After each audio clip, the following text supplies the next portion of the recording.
É muito dito, falado sobre potencialidade, né?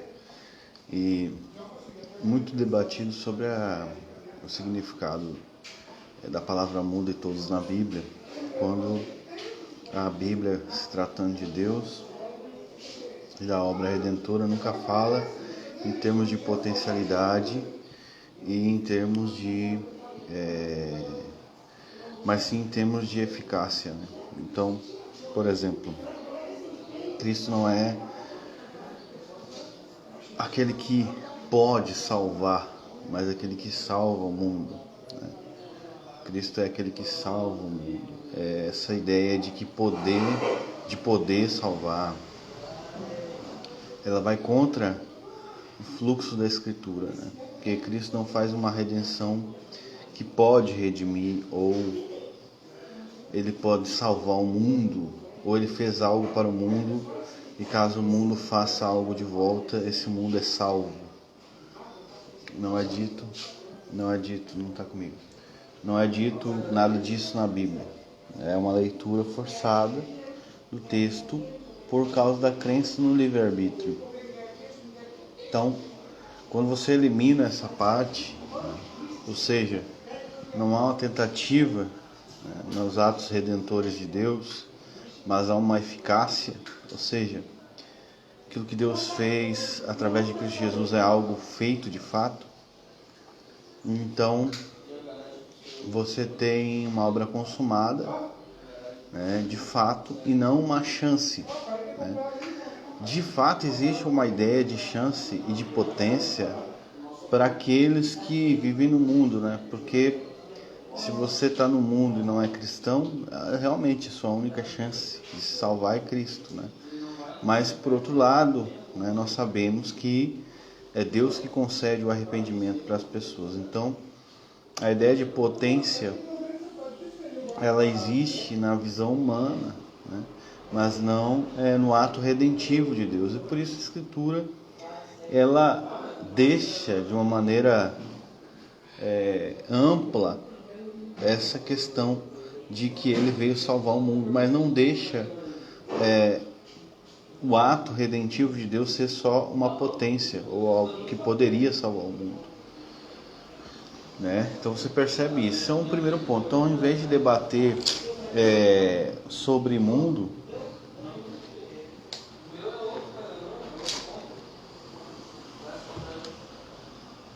sobre o significado da palavra mundo em primeiro lugar, primeiro se deve debater se Cristo realmente salva ou ele tenta salvar o mundo.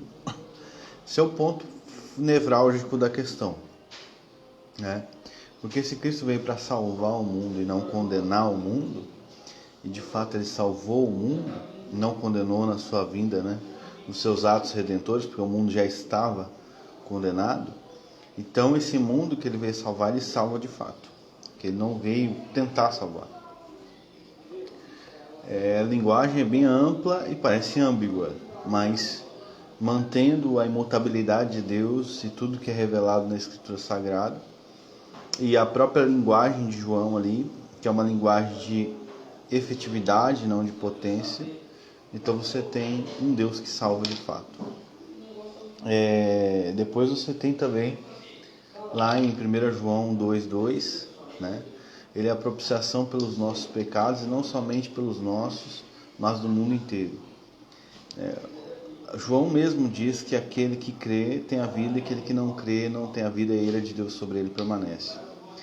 Se Cristo, aí entra outra questão, é uma propiciação real pelos pecados do mundo inteiro. Então a ira de Deus não iria cair mais sobre as pessoas, né? Ele não diz ali que ele pode ser a propiciação caso as pessoas creem. E mesmo em ideia de potência, ou seja, Cristo é a única propiciação pelos pecados de cada pessoa do mundo, ainda você não quebra a doutrina da eleição, fica só com o que ele chamado calvinismo hipotético, né? Universalismo hipotético. Mas ele não usa essa linguagem. Essa linguagem forçada sobre 1 João 2,2, né? Ele é a propiciação pelos nossos pecados do mundo todo, e o mundo todo ali é forçada a ideia de que significa cada pessoa do mundo.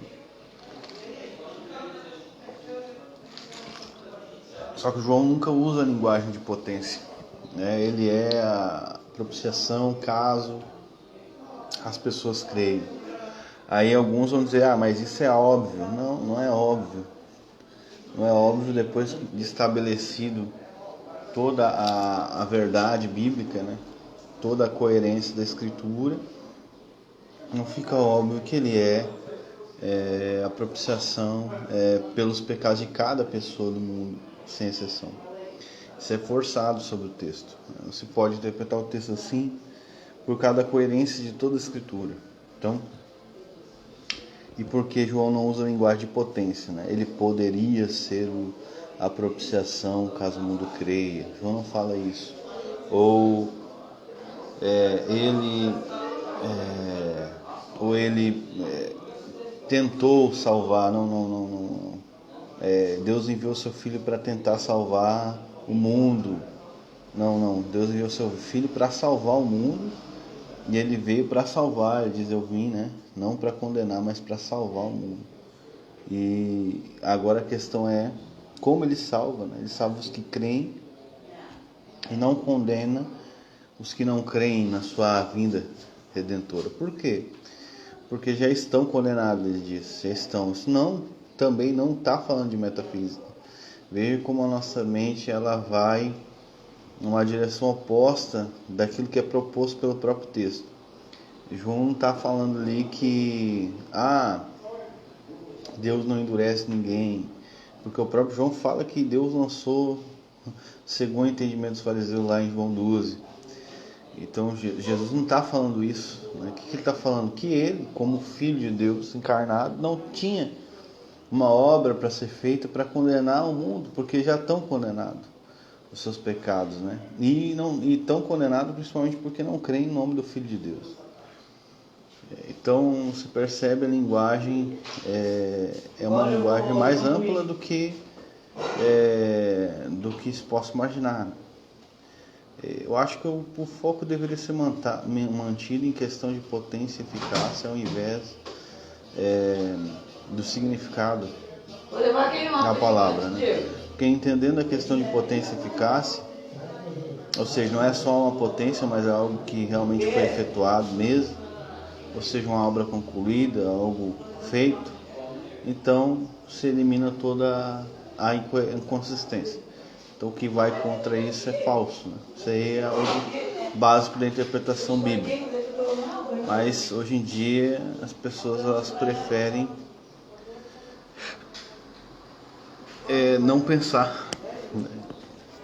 Elas acham que elas têm uma Bíblia e que a Bíblia foi dada para elas lerem ali, encontrarem as suas doutrinas preferidas e não pensarem. Coitados dos pensadores, né? Daqueles que Deus levanta como mestre para edificar a igreja, porque o povo não curte, né? Uma outra característica do mestre, além de demonstrar essas coisas, é saber que realmente não vai ter como a pessoa receber da parte de Deus algo se Deus não guiar ela pela Escritura Sagrada. São 2000 anos, né, de interpretação forçada sobre João 3,16. 2000 anos, né?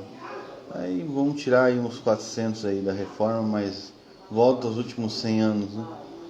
Ou seja, a tendência do ser humano, a natureza do ser humano, por causa do desespero em que ele se encontra, da ansiedade dele, ele não consegue ter calma em interpretar um texto bíblico. Ele pega a Bíblia como se ela fosse ele está desesperado, né? Desesperado, então ele não consegue ter paz para pensar e meditar e realmente procurar conhecer aquilo que o texto está falando. Como o ser humano é desesperado pela necessidade de um Salvador, e de fato ele é, porque todos nós somos, sempre vai interpretar a palavra mundo, sempre vai interpretar, a tendência dele é interpretar como se fosse cada pessoa do mundo.